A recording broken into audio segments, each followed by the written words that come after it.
Welcome to your Success Tonic. If you're ready to explore what it would mean to step into your boldest, most exciting vision of success, then you're in the right place. Welcome to your Success Tonic. I am delighted to welcome Jill Marinelli onto the podcast today to talk to you about executive presence, the power of personal style, and how looking great allows you to project confidence and build trust with others so that you can achieve your personal and professional goals. Welcome, Jill. Thank you so much. I'm very excited to talk to you about all of these things. It affects every aspect of our lives. So absolutely, it's fun to figure out where it weaves into all of the different parts, you know? Absolutely. And before we dive into our conversation, I just want to give a little bit of an introduction to your bio so people know who you are and what you've been doing. So Jill is a personal stylist, a public speaker, and she's also a communications coach. And her work has appeared in the Wall Street Journal, Vogue, Psychology Today, Lucky, Fox Boston's Morning News, and on CBS Providence in her role as style correspondent for The Roadshow. And in addition to her work with individual clients, Jill has developed and presented workshops, keynotes, and breakout sessions for corporate partners, including Vodafone, Swarovski, Lifespan, and the Bryant University Women's Summit, among others, many others. So we are so lucky to have you here with us today. Thank you, Jill. Thank you. Well, I invited you today because I think that self-image is such an important aspect of self-development, and it's often overlooked, right? Yes. But when we make shifts in that whole mental picture that we have of ourselves, it can really accelerate our growth. And so I really want to dig into this with you. I cannot wait to have this conversation. Yes. Well, I think the thing about all of this is that people think that getting dressed is about kind of affecting the perception of others. And look, that's great. We have absolutely the power to do that. But for me, what I'm most passionate about is how what we do to our outsides not only affects how other people perceive us, but how we perceive ourselves, because that's where the strength and the power comes into it. So as far as I'm concerned, if you're wearing what makes you happy, then go with it. I say that all the time on Instagram, you know, wear what makes you happy. But if you don't know what that is, get some help, because you can use it as a tool in your arsenal to go places and impact people and really affect yourself so that you can kind of go after those goals with gusto. It's just like one piece of that self-development pie. Absolutely. Yeah, I think it's fascinating how it works. And it truly influences the goals that you set and how you show up for them. It's this kind of, it affects your energy, right? It's this core energetic state of being that gets influenced. So this intersection of style and self-image and confidence is just fascinating. So what would you say initially sparked your interest in this subject? Well, when I was young, I lived in Manhattan, and I moved to Manhattan from a small town in Rhode Island. So I was kind of the small town girl, big city, definitely did not feel confident in how I looked or dressed, but had no money and just thought, well, I don't have any money, so that's the end of that. But what I noticed in New York was how, well, first of all, when you go to New York, everyone just looks amazing. And it's like, yes, they do. But more importantly, I noticed that people who looked a little different, a little better, were being treated a little different and a little better. And I thought, that's so interesting. And I had a few experiences where I had run into, say, the bank and not looked all that great. And it's pretty interesting how much the level of customer service goes up depending on how you're dressed. And it doesn't mean that you always have to be dressed to the nines in like a very expensive outfit, but even just being put together versus sort of schlumpy can change how others treat you and really how you can reach your goals. And so it's always been for me less about the fashion, less about the runways, and more about how people treat you and how far you can get with your goals. So that's really what started it for me. Yes, yes, yes. I think it's fascinating to see, when somebody levels up their style, it can allow them to, adopt a much more playful or bold persona.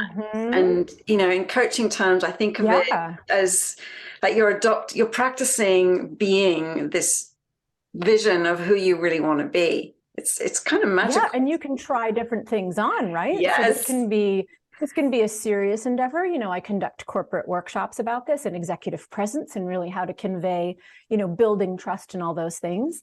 But it can also be hey, my whole life I haven't really known what works for me, and I want to try on something more colorful or more fun, things that maybe I was too intimidated to try on, but I really feel like they reflect my personality.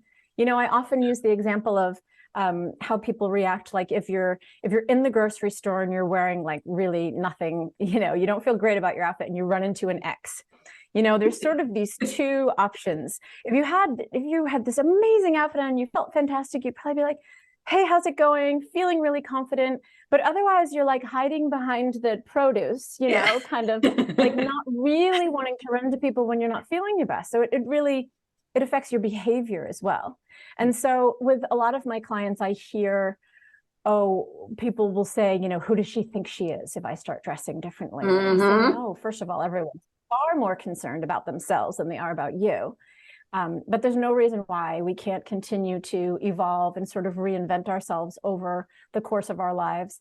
And one fun way of doing that is, clothing, hair, makeup, all of these things that are so easily written off as sort of minor or vain or, we shouldn't be paying any attention to that, actually have this incredible power. Because what's the first thing you do in the morning? You get dressed. What's the first thing that people, when you interact with someone, they see you?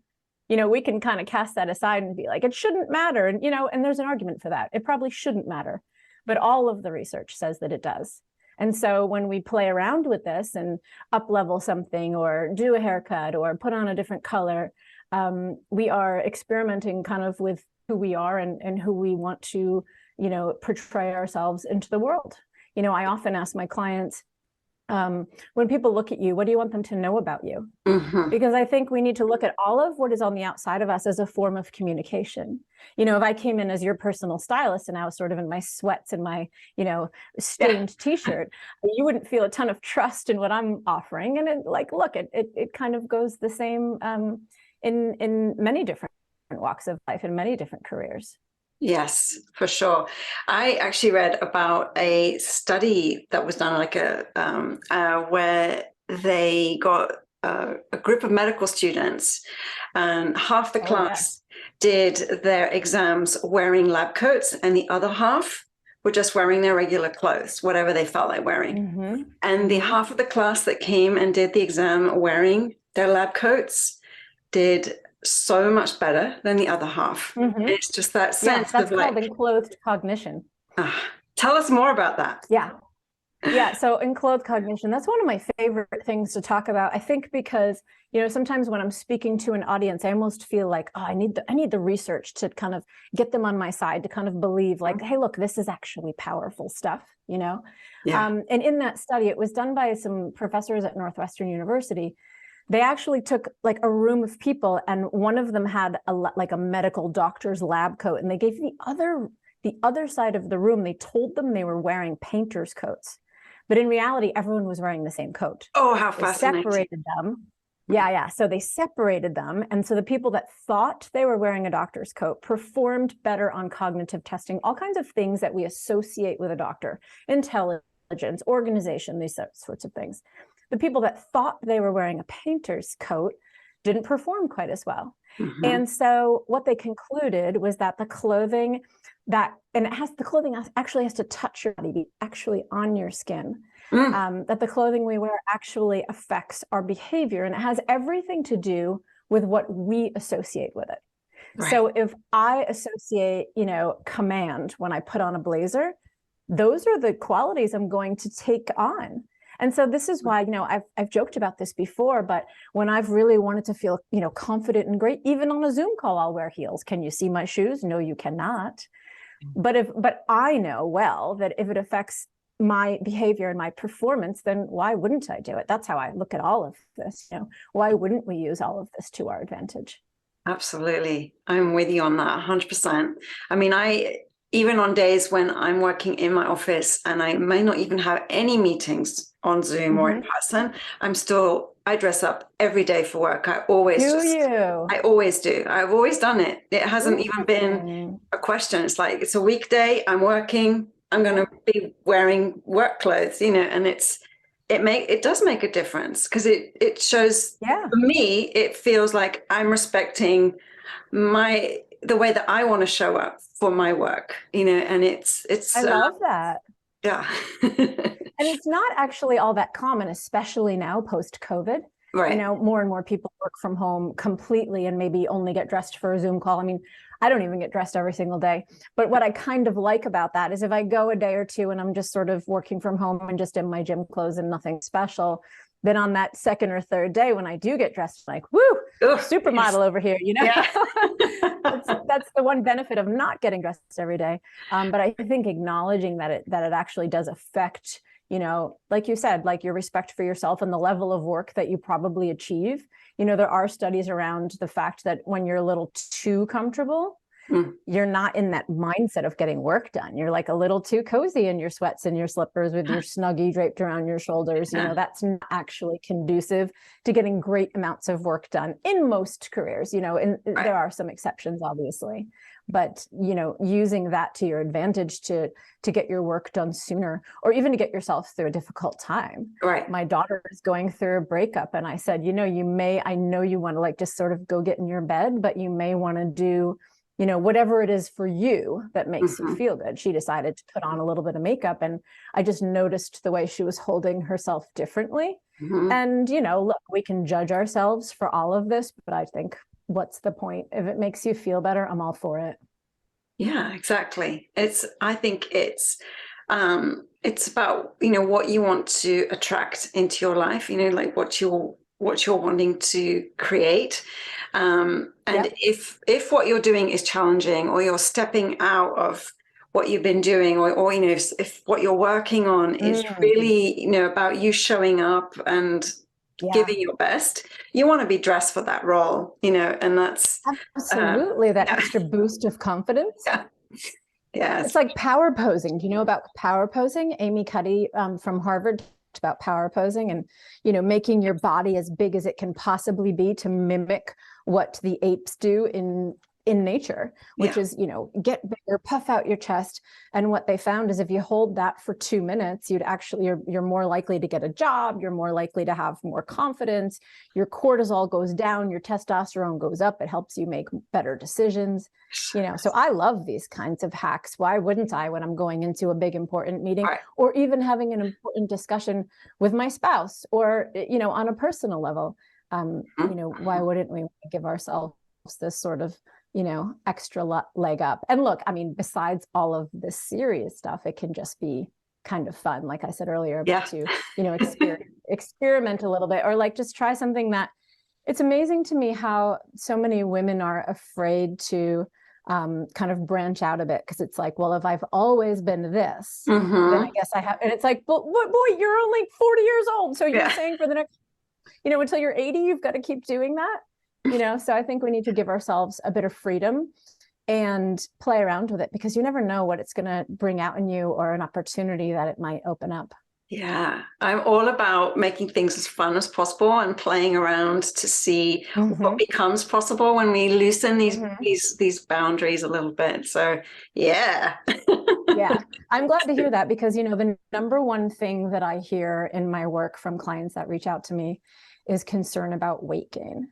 And it's one of the parts of my job really that makes me sad, because, obviously as women, we have been raised with media showing us impossible images of impossible standards. And so it would be nearly impossible to be a woman in this day and age and feel completely fine with all that you've got. And if you are, then God bless you. Yeah. But I just hear it, there's something wrong with me, or I've gained weight, I've lost weight, my this is too big, my that is too small. It's a really challenging time to be a woman in particular. Yes. And so that's what I hear the most about. And I think that so many women think that, you know, if they lost the weight, or if they were, you know, quote unquote, thinner, skinnier, or in some cases, you know, I want a bigger this, or, you know, just they want to change. But there are beautiful, wonderful, miraculous things you can do with clothing and textiles and color and pattern and cuts of things to kind of create the shape that you'd sort of prefer. And look, there's nothing wrong with that. So, you know, I hold the tricks too. You want something to look bigger? Well, I can show you how to do that. You want something to look, you want to look more hourglassy, you want to look this. So that part of it can be fun too, because when we're not feeling so great about our bodies, and that's such a big thing to try to tackle, there's kind of some quick fixes that can kind of say, oh, all right, well, you know, I have broad shoulders and I want to make them look smaller, and I can do that in a couple of different ways. And then if you carry yourself differently and you feel differently about yourself, then shoot, you know, maybe that's as good as what you imagine it would feel like, even when you lost the weight. Right. Yeah. I like that. You know, showing up today the way that you want to show up in the future, you know, as close as possible. Yes. Start cultivating that. So is many. So powerful. Yeah. And so many women are saying, I'm going to hire you when I've lost the 10 pounds, or I'm going to go shopping when I've lost the 10 pounds. I'm going to go through my closet when I've lost the 20 pounds, the 30 pounds, the 5 pounds. I hear it, you know, every single day. And my advice to anyone feeling in that situation is really do your best to dress your best for what you have right now. Yeah. Even if it's just getting a couple of outfits, even if you've put on, you know, 25 pounds and literally nothing in your closet fits, so many women tend to sort of punish themselves and say, well, I've gained 25 pounds, so I'm deserving of punishment. Therefore, I will not buy any clothes. I will wear the clothes that are too tight and feel terrible every day, because what's worse than too tight clothes? Digging in, pinching in. It's almost like the clothing is saying that, like, you're too big because the clothing's too small. But the best possible thing, you know, with self-love that we could do is just get a couple of outfits. You don't have to go out and buy a whole new wardrobe. I know it's, you know, difficult to decide where and how to spend the money. But if you can get yourself in a position where you're feeling good and your clothes are not digging in, sometimes the changes that we hope will happen more because of positive reinforcement. I've never seen anyone punish themselves into losing the weight. But I have seen it the other way around, when someone's put something on, felt much better, and then suddenly starts making little decisions that sort of end up changing what they'd like to change anyway. It's fascinating. It's fascinating. It's so true. I love this point that you just made.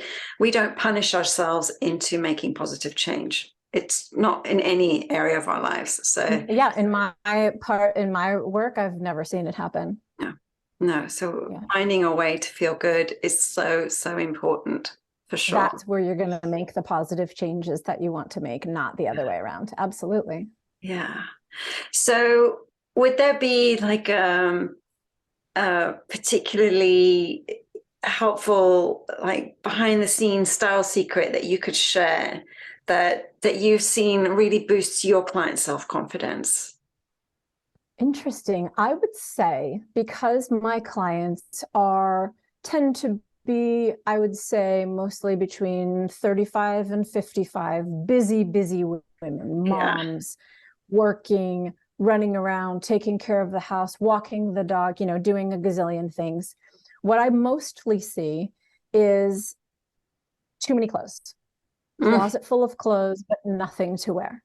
So I always say we are wearing about 20% of our clothes 80% of the time. It's funny, if I say that to an audience full of people and make people raise their hands, most people will raise their hands and say, That's interesting. So I would say, you know, the first thing, and if you're kind of in that situation going, oh, I have clothes, but I don't feel like I can wear anything and I don't like anything.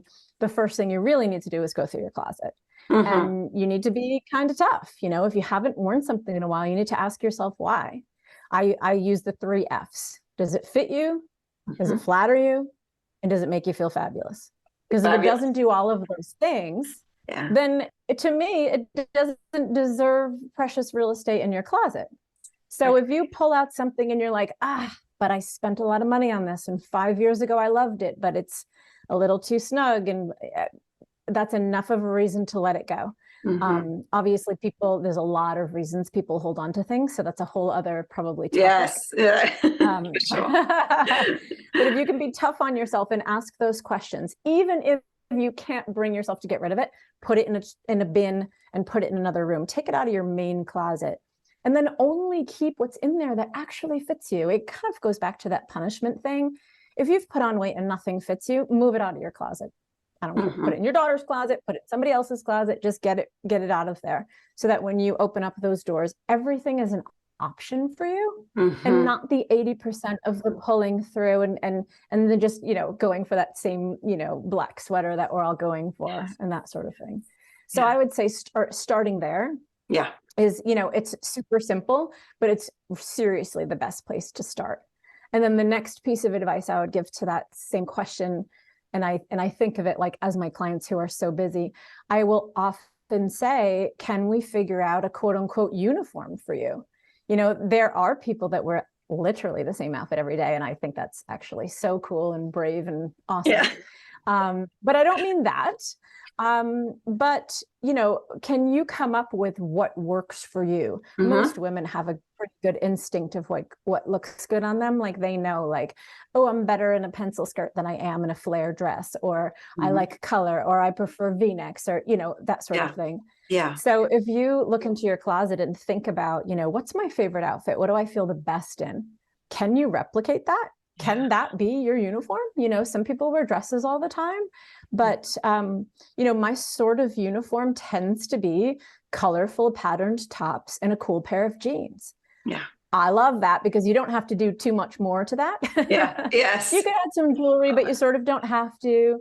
I'm a big fan of, like, how can we get this really simplified, but keep you looking and feeling really good? So coming up with some kind of a uniform that works for you. You don't need to have every color of the rainbow in your closet. You don't need to have A-line skirts and pencil skirts, and you just don't. You should only have what works for you, and then you won't wind up in that same situation where your closet's chock full of things that you don't wear. That's great advice. Thank you, Jill. So I'm curious. I'm wondering, if you could dress like any historical figure, who would it be and why?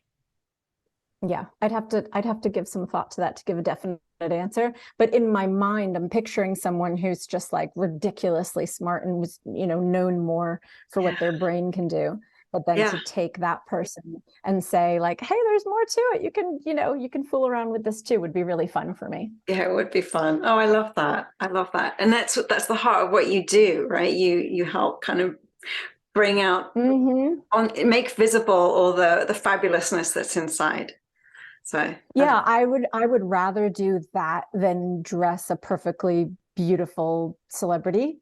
There's less of a challenge in that for me, because you've got this beautiful canvas and you just put some things on it and it's just going to still look beautiful. But to work with someone who maybe isn't traditionally beautiful, or isn't traditionally that, that perfect figure, or, somebody that's like a real woman with a bit of a challenge that you wouldn't look at and say, well, that's going to be easy.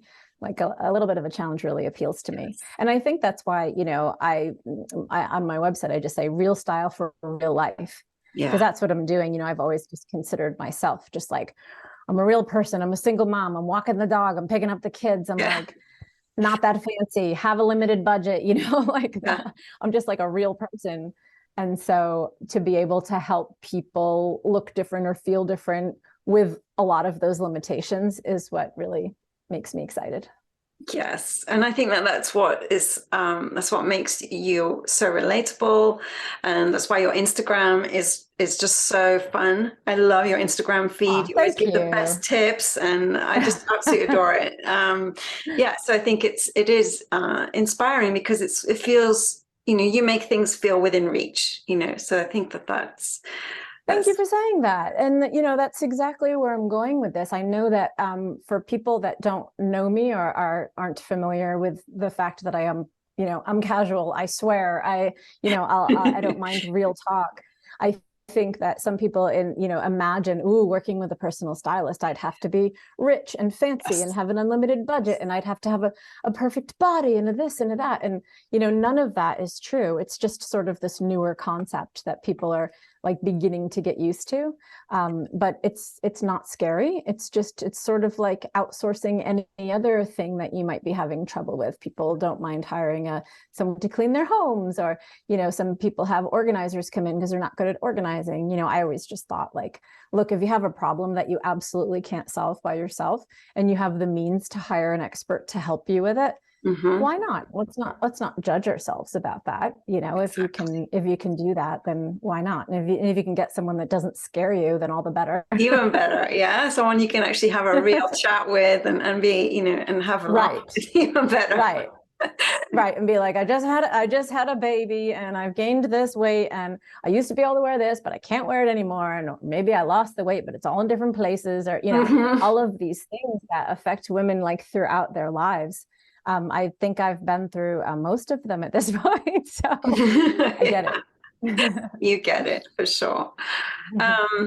Well, before we wrap up, I was wondering if you have any books or resources that you love to recommend to anyone interested in this subject.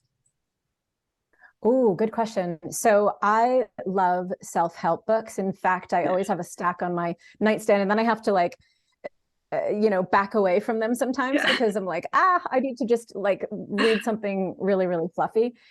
So interestingly enough, the books that I have really built my business with are mostly not about style and fashion. I sort of learned the basics when I first became a stylist about body type and shape and color and cut and all of those things. And then really from there, it's about how else can I empower women? Because the way that my job really evolved, it's like I said, it's less about the runways, less about the fashion, and more about really relating to women and thinking about the things that we've gone through and talking it through. Like I don't fault anyone. I think there's sort of like some shaming that we do with women, like, oh, you should be fine, you're beautiful, you're fine, you're beautiful, but we're not actually taking into account that everyone has a certain amount of pain due to the society that we've grown up in. Absolutely. And being bombarded by the media with images that are basically just impossible to attain. So I've really tried to focus my reading a lot on that sort of thing, really like different kinds of self-help. But I'm blanking right now. I'm trying to think of the last one that I read. There's just been too many. But even like Thich Nhat Hanh, even spiritual things have impacted my work. So often I would say, if you're thinking about this sort of thing and you're not like, oh, I have to be trendy, I have to be coming down the runway, then it might be sort of far more unexpected what you would choose to read about, sort of empowering yourself to be better. Yeah, I think it's fascinating. And obviously as a coach, I find all of this completely just so compelling, to really think about what it is we want to create and how we can facilitate that process and think about what we're attracting, because you are like basically a therapist as well. Like you really need to pull that out of your clients, right? And you, I know, have a whole box of tricks that, again, some of these things are so easily written off as trivial. But they're not if you can get someone to come out of their shell, right? Right. Yeah. It makes so much difference. And I think that there is so much freedom when we do kind of delve into these things that are uncomfortable or difficult, or we think are out of reach for whatever reason, and we actually can move through that. There is just so much freedom on the other side of that. And I want that for my clients. Such a great word to use with regards to all of this. That's absolutely what it is. I meet so many women that are feeling so constricted, so stuck because this is too big and this is too small, or there's something wrong with me, or I've gained weight or whatever. And when they feel good about themselves, it all kind of falls away. And then it's that freedom to be who they want to be. So that's a beautiful way to say it. Thank you, Jill. Well, thank you so much for sharing your wisdom and your story with us today. I just want to make sure that anyone who's listening can find you online.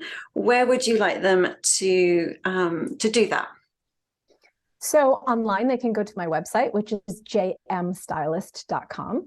And as you said, I'm really active on Instagram. So over there, I'm Jill Marinelli, and you can check me out over there. All right. Well, thanks to everyone. And I am so glad that you are here with us, and hope you all have a beautiful rest of your week. Hey, have you taken the Success Archetype quiz yet? If not, head on over to storytonic.co to take the quiz and discover how to leverage your unique profile to step into your next vision of success.